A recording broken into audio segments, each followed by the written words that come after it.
paz do Senhor, meus irmãos. Hoje nós vamos falar sobre as 3 tendas no Monte Tabor. E para falar sobre este assunto, nós vamos ler no livro de Marcos, capítulo 9, verso 3, o que diz o seguinte: Suas vestes tornaram-se brancas como a neve, tais como nenhum lavandeiro sobre a terra as poderia branquear. Pois bem, o texto que lemos fala que Jesus havia subido ao Monte Tabor com Pedro, Tiago e João. Minutos depois, e tomados de grande espanto, presenciam a transfiguração de Jesus e o aparecimento de Moisés e Elias. Transfigurar-se significa mudar de figura.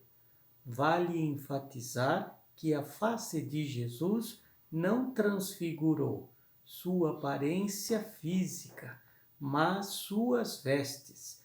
Esta experiência acontece após Pedro reconhecer diante dos 11 discípulos que Jesus era o Cristo, o Filho de Deus. Essa passagem tem grande e muitas interpretações errôneas a apoiar doutrinas sobre a reencarnação e a manifestação dos mortos.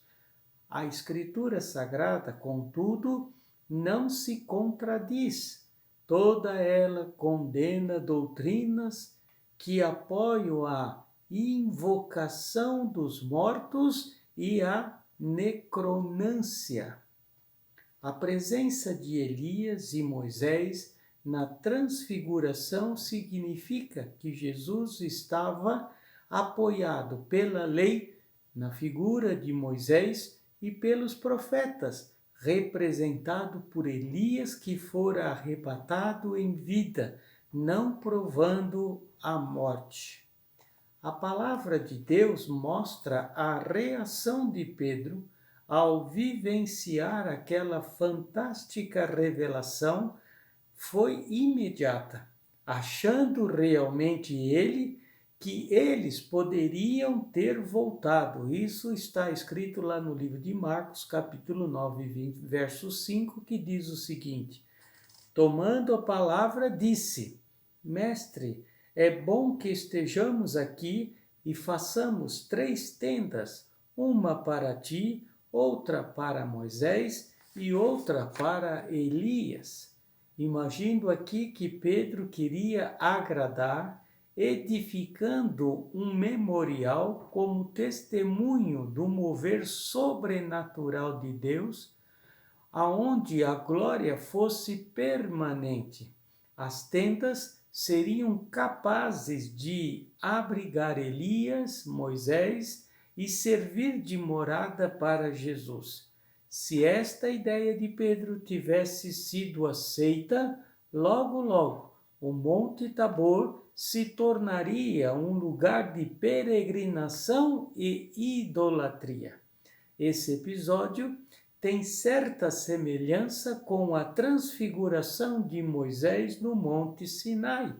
Enquanto Deus revela as leis para Moisés, os israelitas, impacientes pela demora, fabricam um bezerro de ouro para adorá-lo.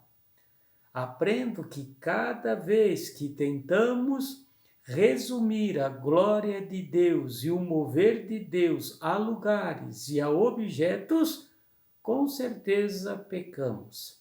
Deus é tão grandioso e inesgotável que não cabe em fabricações humanas, nem se delimita a territórios. A glória do Senhor enche toda a terra e céu, como diz a palavra lá no livro de Isaías, capítulo 6, verso 3. E clamavam uns para os outros, dizendo: Santo, Santo, Santo é o Senhor dos exércitos, toda a terra está cheia da sua glória. É claro que ele se revela a porções de povos e lugares, como também está escrito na sua palavra, lá no livro de Êxodo, capítulo 40, verso 34, que diz o seguinte: a glória do Senhor encheu o santuário. No Antigo Testamento, vemos a glória do Senhor habitar na Arca da Aliança. Isso está lá no livro de Êxodo 25. Mas os dois querubins de ouro que encobriam a arca anunciavam ser ela uma representação do santuário de Deus. Na hierarquia angelical, querubins são contemplação de Deus. Assim, no Antigo Testamento, através da Arca da Aliança, vemos o anúncio de Cristo o revelado. O que os antigos contemplaram, a nova aliança viu com os próprios olhos, se tornando ela mesmo a arca, o templo, a abrigar o Espírito Santo de Deus, como está escrito lá no livro de 1 Coríntios, capítulo 6, verso 19, que diz o seguinte: nosso corpo é o templo do Espírito que habita em vós.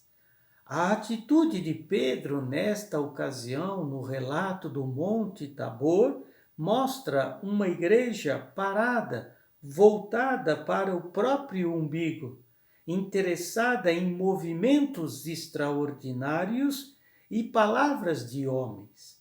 E o que Deus tem para a sua igreja, a noiva, é muito, muito, muito mais que isso. As 3 tendas no Monte Tabor seriam uma demonstração de lugares e homens que deveriam ser adorados, e isso não é bíblico e pode ser até, em alguns momentos, considerado diabólico.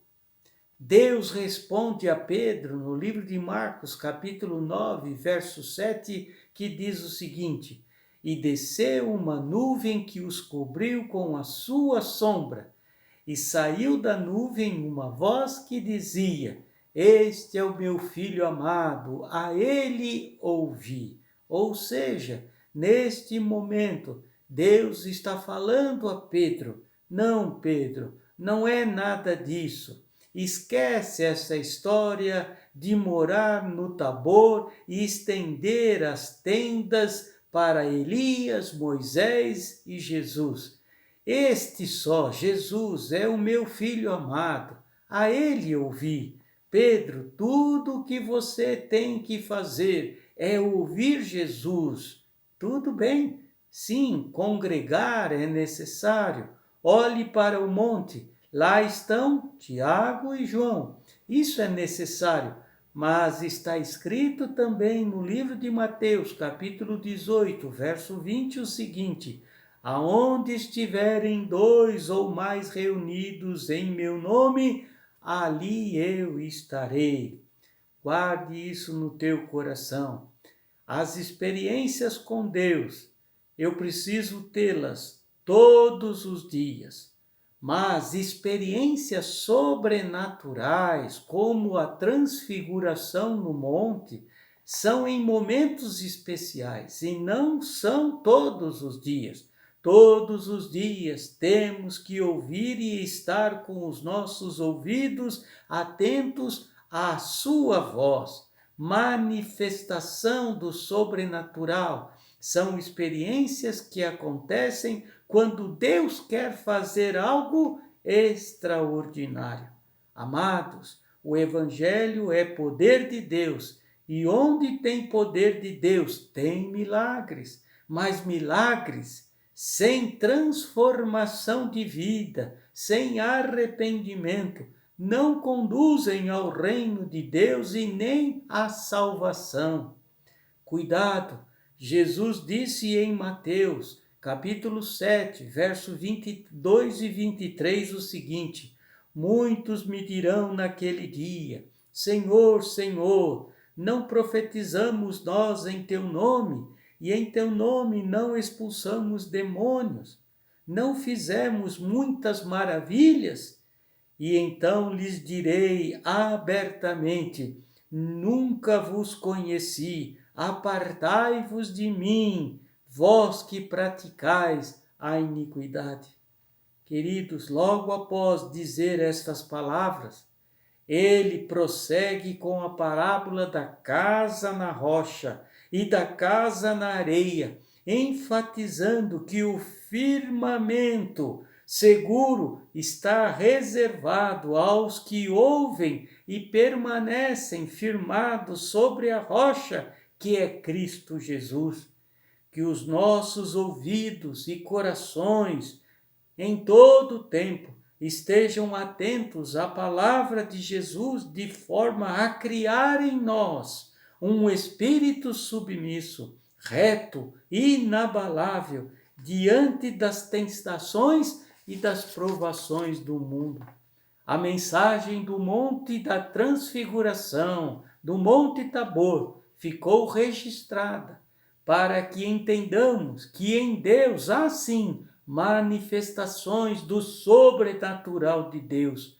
Mas o mais importante é estar sempre com os ouvidos atentos ao amado Filho Jesus Cristo e a sua palavra. Queridos, aprendo que como igreja hoje, eu preciso fazer parte ou da igreja tipificada em Moisés, que é a igreja que representa aqueles que viverão da lei maior que é a palavra de Deus e, portanto, são crentes que serão fiéis até o fim e, por isso, são crentes que participarão da ressurreição, pois morreram com Cristo e, portanto, haverão de ressuscitar com Ele em glória. Aleluia! Ou aprendo que, como igreja, tenho que fazer parte da igreja tipificada em Elias, que é a igreja que representa aqueles que vivem os últimos dias da igreja aqui na terra,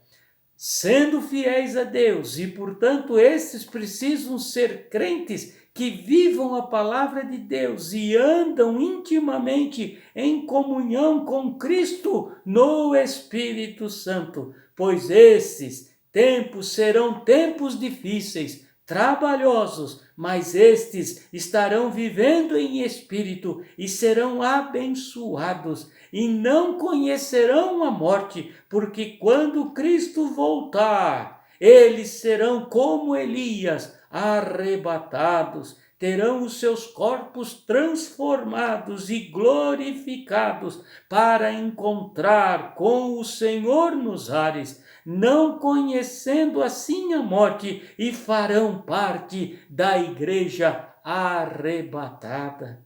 Mas aprendo ainda que neste contexto, que fazer parte da igreja ressurreta, tipificada em Moisés, ou fazer parte da igreja arrebatada, tipificada em Elias, o mais importante sim é ter experiências sobrenaturais, mas estas não acontecem todos os dias, somente quando Deus quer. E o mais importante é ainda permanecer com os ouvidos atentos ao Filho amado Jesus Cristo, através da sua palavra. Sinais, maravilhas, são importantes experiências sobrenaturais, mas precisamos, como igreja, entender que temos que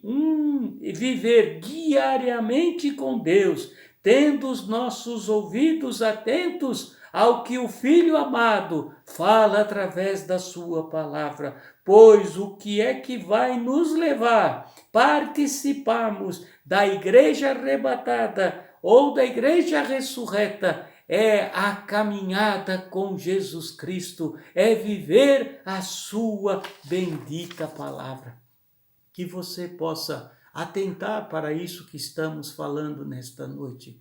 Eu peço para que Deus faça com que o teu coração cada vez mais seja aberto para a palavra de Deus. Sinais, maravilhas, são muito bem-vindas na nossa vida, na vida do cristão, mas o que faz com que a minha vida, a sua vida, esteja plenamente em intimidade com Deus, não são os sinais, as maravilhas, são exatamente o meu caminhar na palavra de Deus, que você possa caminhar na palavra de Deus, viver em espírito, testemunhar Cristo Jesus na tua vida, fazê-lo o primeiro na tua vida, porque assim, com certeza, você fará parte ou de uma ou de outra igreja, seja da ressurreta, seja da igreja arrebatada. Mas o que é importante é você estar com Cristo Jesus no seu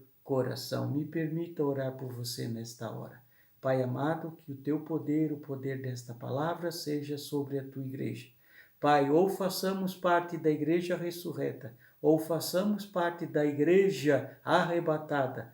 Senhor, o mais importante para a nossa vida é fazer com que a nossa vida pertence a Cristo Jesus. Caminhar diariamente com Cristo Jesus, nos alimentar diariamente da sua palavra, crescer na graça, no conhecimento de Cristo Jesus, fazer com que o poder da tua palavra a cada dia seja manifesto sobre as nossas vidas. Assim, ajuda a tua igreja a caminhar em Cristo Jesus, olhar somente para Jesus e viver segundo a tua bendita palavra. Assim abençoa, Senhor, o teu povo. Segundo esta palavra, eu te peço, em nome de Jesus, para a tua honra e glória. Amém e amém. Deus abençoe a todos.